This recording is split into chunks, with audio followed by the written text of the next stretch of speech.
کیا وہ لوگ جن کے دلوں میں بیماری ہے یہ خیال کیے ہوئے ہیں کہ اللہ ان کے کینوں کو ظاہر نہیں کرے گا؟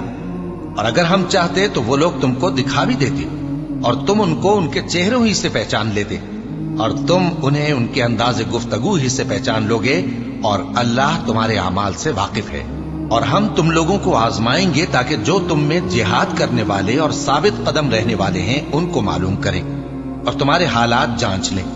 جن لوگوں کو سیدھا رستہ معلوم ہو گیا اور پھر بھی انہوں نے کفر کیا اور لوگوں کو اللہ کی راہ سے روکا اور پیغمبر کی مخالفت کی، وہ اللہ کا کچھ بھی بگاڑ نہیں سکیں گے، اور اللہ ان کا سب کیا کرایا اکارت کر دے گا۔ مومنو، اللہ کا حکم مانو اور پیغمبر کی فرما برداری کرو اور اپنے اعمال کو ضائع نہ کرو۔ جو لوگ کافر ہوئے اور دوسروں کو اللہ کے راستے سے روکتے رہے پھر کافر ہی مر گئے، اللہ ان کو ہرگز نہیں بخشے گا۔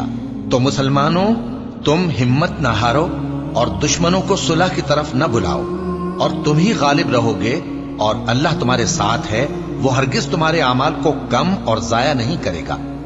دنیا کی زندگی تو محض کھیل اور تماشا ہے، اور اگر تم ایمان لاؤ گے اور پرہیزگاری کرو گے تو اللہ تم کو تمہارا اجر دے گا اور تم سے تمہارے مال طلب نہیں کرے گا۔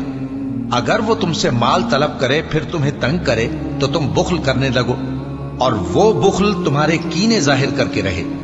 دیکھو، تم وہ لوگ ہو کہ اللہ کی راہ میں خرچ کرنے کے لیے بلائے جاتے ہو، تو تم میں ایسے شخص بھی ہیں جو بخل کرنے لگتے ہیں، اور جو بخل کرتا ہے اپنے آپ سے بخل کرتا ہے، اور اللہ بے نیاز ہے اور تم محتاج۔ اور اگر تم پھر جاؤ گے تو وہ تمہاری جگہ اور لوگوں کو لے آئے گا، پھر وہ تمہاری طرح کے نہیں ہوں گے۔